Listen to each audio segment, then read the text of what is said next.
Facebook e do Instagram. Aqui é Axon Freitas, ao meu lado o advogado Lucas Bezerra Vieira, aqui do QBB Advocacia. Hoje nós estamos fazendo essa live aqui para a gravação do 26º episódio do QBBcast. Hoje a gente vai falar sobre fraudes em aplicativos e telefonia móvel. Você vai saber quais são os seus direitos nesses casos aí. Não, Lucas? Exatamente, Axon. Olá, pessoal que está passando como essa. Pronto, a gente tá só com problema no Facebook ali, mas já voltou a transmissão. Se tiver ruim aí a imagem, a transmissão, vocês comentem aí. Se tiver o áudio ok, porque nós vamos começar agora a gravação do QBBcast. Pessoal, relembrando que quem tiver dúvidas sobre o tema, vai mandando aí pra gente. Então manda aqui embaixo, onde vocês estão vendo no Facebook, no Instagram. Ou então manda no direct do QBB Advocacia, que aí depois a gente responde para vocês. Ok, esse episódio, para quem quiser ouvir na íntegra, vai estar disponível nas nossas plataformas Spotify hoje. Na próxima segunda-feira, o 26º episódio do QBBcast. Para quem não sabe, é o podcast que a gente grava toda sexta-feira ou segunda-feira, que vai ao ar sempre nas segundas do QBB Advocacia. Então vamos começar agora com o nosso advogado Lucas Bezerra Vieira, especialista em startups e tecnologias aqui do QBB Advocacia. Olá a todos que acompanham o QBBcast, esse é o 26º episódio do nosso podcast jurídico do Queiroz Barbosa e Bezerra Advocacia. Hoje vamos falar sobre um assunto bem interessante que talvez você esteja sendo vítima. São os fraudes em aplicativos de telefonia móvel e você, através desse podcast, vai saber quais são os seus direitos nesses tipos de casos. O advogado Lucas Bezerra Vieira, especialista em startups e novas tecnologias aqui do Queiroz Barbosa e Bezerra Advocacia, está aqui do meu lado, dividindo os microfones, e vai explicar um pouquinho pra gente sobre esses temas. Lucas, olá! Olá, Axon, olá, ouvintes do QBBcast. Sejam bem-vindos a mais um episódio onde a gente vai tratar sobre direito e tecnologia. Nesse encontro especial, hoje vamos tentar abordar fraudes de aplicativos de telefonia e até mesmo clonagem de celular. Uma prática que vem ocorrendo muito recentemente. A gente tem uma estimativa supérflua de mais de 5 mil clonagens de telefones de celulares, de chips de telefonia, vamos assim dizer, de uma forma mais simples, somente esse ano. E a clonagem do telefone em si não é uma prática que se encerra no momento da clonagem. Geralmente ela tem uma série de consequências que prejudicam a pessoa que foi vítima de criminosos, ou às vezes de atuação até má fé de parentes, de pessoas próximas. E a gente vai tentar explicar um pouquinho aqui como isso ocorre, como é que acontecem essas fraudes, o que é que tem de consequências, que direitos eu tenho e como agir para me proteger disso. Perfeito, então você vai ficar sabendo de tudo isso a partir de agora no 26º episódio do QBBcast. Está começando agora e vai ao ar esse podcast aqui todas as segundas-feiras no Spotify e também na Osh, as duas plataformas que o QBB atua nesse quesito de QBBcast Podcast. Lucas, então, quais são os tipos mais comuns de fraudes que acontecem primeiro em aplicativos de celulares? Axon, quando a gente trata de forma técnica, a gente tem uma série de nomenclaturas que visam resumir o quê? Basicamente a clonagem e o acesso indevido a celulares, aplicativos de telefonia por terceiros, certo? Clonagem ou fraude de celular. As práticas que vão ser realizadas para atingir esse objetivo são várias. A gente tem o spoofing e o SIM swap como exemplos bem recorrentes. O que é que acontece? Todo mundo deve ter acompanhado aí o caso recente da invasão aos celulares dos procuradores da República, né? De Dallagnol, que chegaram até em conversas com o atual ministro da Justiça, Sérgio Moro, e dentre diversas outras autoridades que foram afetadas e que foram vazadas aí no Intercept Brasil. Ali, por exemplo, foi uma prática bem comum do spoofing, que você se passa por terceiros, de certa forma você utiliza falhas no procedimento de autenticação desses aplicativos para conseguir o acesso como se a pessoa fosse. Ou seja, eu de propriedade de dados, de alguns números, de algumas informações daquela pessoa, consigo me passar por ela para esses aplicativos, por essas operadoras de telefonia, para conseguir o acesso ao banco de dados. Isso, o spoofing já também pode ser uma decorrência do próprio SIM swap. que é quando eu, de base dessas informações da pessoa, eu tenho os dados daquela pessoa, ligo para uma operadora de telefonia, por exemplo, que é muito comum. Quando não há o conluio dos próprios colaboradores das operadoras de telefonia, tem situações já ocorridas no judiciário brasileiro em que foi verificado que a posse dos dados foi repassada da própria operadora para a pessoa que praticou a fraude, de certa forma agindo em conluio de má fé as duas para praticar o crime. E aí, de base desses dados, de posse desses dados, eu me passo de que teve meu celular roubado, meu aplicativo furtado e peço para habilitar um novo chip. Com esse novo chip, eu tenho acesso a todas as informações da pessoa. Eu posso solicitar, por exemplo, o acesso ao WhatsApp dela. E do WhatsApp eu posso praticar aquela fraude que é bem comum de me passar pela pessoa pedindo dinheiro. Adson, tudo bem? Aqui é Lucas, cara, estou passando na necessidade e você pode me transferir R$500 e dar uma conta. Eu posso solicitar a realização de uma nova senha. E aí quando você solicita a realização de uma nova senha, ela consequentemente vai para o seu telefone que você está habilitado e aí você consegue acesso, por exemplo, a aplicativo de telefonia de banco, a outros aplicativos de conversa, a e-mail, e aí você tem acesso a toda essa base de dados, além de informações confidenciais e pessoais daquela pessoa. Por isso que essa é uma prática bem comum que a gente tenta, que está sendo muito debatida e muito realizada por criminosos, né? Nessa mudança do mundo analógico para o digital, até a prática de crimes ficou mais fácil. E essa realização, já que a gente tem essas duas situações, tanto da falha das operadoras nos procedimentos de autenticação, que foi o que ocorreu com o Telegram, no caso dos procuradores da República, como essa própria falha na guarda do banco de dados, que foi algo que ensejou, por exemplo, até mesmo a aprovação da Lei de Proteção de Dados, que nós já tratamos aqui em outro episódio do QBBcast, que visa abordar o tema proteção de dados, como é que essas grandes empresas cuidam dos nossos dados. Às vezes a gente imagina que está bem resguardado, mas não está, como nesses casos.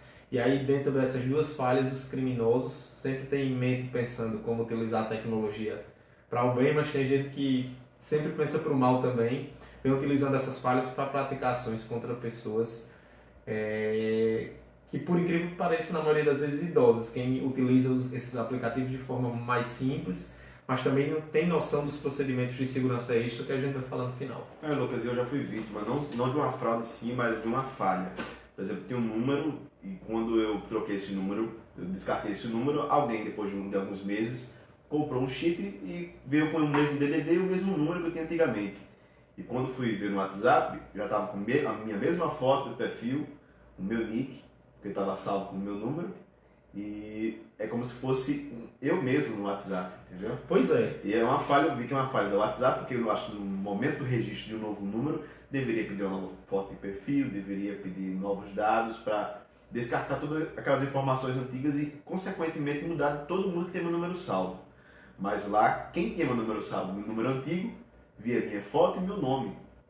Então tinha um problema muitas vezes, muita gente falava com aquele número antigo pensando que era meu número atual. A gente vê que é uma falha. Se passar em mãos erradas, pode até virar alguém querer aplicar um golpe, né? Não, com certeza. A gente tem que ter muito cuidado nisso, nessa prática, porque, assim, no seu caso, não sei qual foi a situação, mas vamos imaginar que a pessoa agiu de boa fé.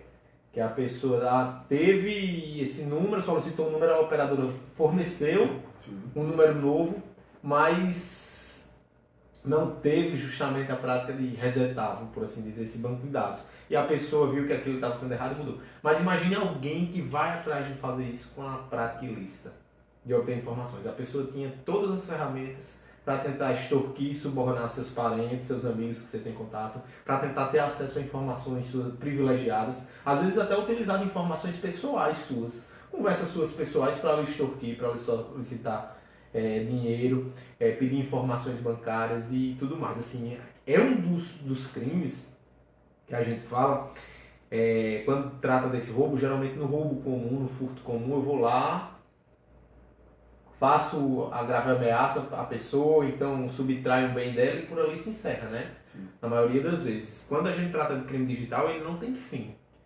Eu posso começar praticando o acesso, por exemplo, a um furto de celular, ao furto dos dados do celular, a clonagem do chip de uma pessoa, mas aí só começa a prática dos ilícitos. Como ela tem acesso a toda a minha vida digital, ou seja, rede social, aplicativos de conversa, aplicativos bancários, cartões eletrônicos que muita gente utiliza, e-mails, aí ela pode lhe subtrair bens seus e lhe causar males em várias formas. Por isso essa é uma prática que deve ser combatida. Perfeito. No caso, se alguém for vítima de algum desses fraudes, algum golpe nesse sentido, o que fazer para procurar a justiça? Adson, a primeira coisa que eu verifico muito nessas situações é que o pessoal procura a operadora de telefonia, mas não vai atrás das instituições bancárias e não vai atrás também de realizar o boletim de ocorrência. É muito importante que quando você se deparar numa situação dessa, a primeira coisa que você realize é avisar a quem você tem acesso, a quem é mais próximo seu, que você passou por essa situação, para evitar qualquer situação que a pessoa caia numa situação de solicitação de informações. Essa prática é muito comum por idoso. Com idosos se pratica muito porque sabem que idoso, por exemplo, às vezes não se lembra de senha e costuma perguntar a alguém. Sim. Aí fica mais factível eu, com acesso ao WhatsApp do idoso, perguntar a um filho, a um sobrinho, qual é a senha do meu banco, qual é a senha do meu cartão que eu preciso fazer um saque. E a pessoa dá essas informações. O primeiro passo é você avisar essas pessoas próximas a você que você foi vítima dessa fraude. O segundo ponto, contactar a operadora de telefonia para informar o que ocorreu e solicitar um esclarecimento para ela e o cancelamento daquele acesso ao banco de dados. Terceiro passo, pessoal, que também deve ser imediato, isso tudo a gente está falando de uma forma muito rápida, é você realizar o boletim de ocorrência. Delegacia de Furtos e Defraudações está aí para isso. Em situações mais simples você pode fazer o boletim em qualquer delegacia, mas existem delegacias especializadas no assunto que você deve procurar para registrar a prática dessa fraude contra você.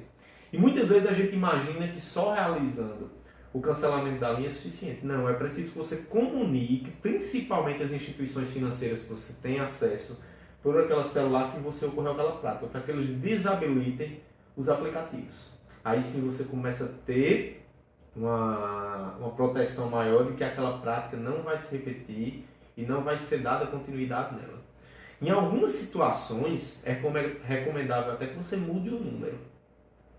Porque se você foi identificado pelo criminoso, que hoje em dia tem estruturas excepcionais, né, para fazer essas práticas ilícitas, como a vítima frágil, como alguém que se preocupa com a segurança da informação, Sim. é bem possível que você caia nessa prática de novo. Você pelo menos tente realizar essa mesma prática contra você, que é algo que a gente já verificou que ocorreu aqui no escritório, por exemplo. É importante ter um advogado também no caso, né? Porque às vezes, se você for registrado na delegacia, não vai procurar apenas resolver o problema, mas você pode ter uma outra coisa a mais de problema. Se você tiver um dano moral em relação a isso, você pode, como advogado, pedir uma indenização por parte da operadora por causa desse vazamento de dados ou descontrole desses dados? Pois é, Axel, essa é uma pergunta bem frequente também. A gente tenta logo, claro que é o mais importante, resolver o problema, evitar que qualquer falha ocorra, qualquer perda de recurso direta, a pessoa consiga obter dinheiro indevidamente de colega, de parente, ou então movimentar a aplicação financeira, transação bancária que a gente tenha. Mas também algo bem relevante é que você depois procure o ressarcimento pelos aqueles danos que você sofreu.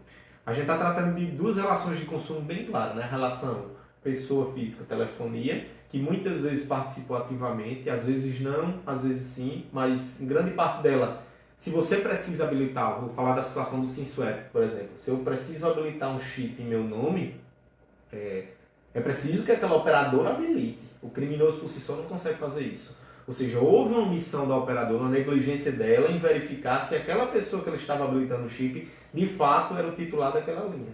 E aí, por uma falha da operadora, você tem uma série de consequências negativas, que é, por exemplo, a pessoa, um terceiro, ter acesso à sua maior intimidade que tem.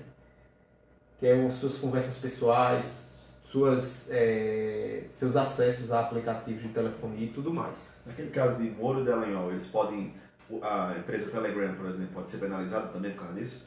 Com certeza, é algo bem, até tem, quando a gente trata do direito e dessa questão do Código do Consumidor, a gente tem a questão da inversão do ônus da prova, que é muito aplicável a esses casos, ou seja, da gente conseguir provar que nós, enquanto consumidores, somos partes hipossuficientes, ou seja, que a a operadora de telefonia tem condições muito maiores de realizar uma produção de provas para identificar se aquela falha ocorreu ou não. E a gente também entra para a questão do risco, da teoria do risco do negócio.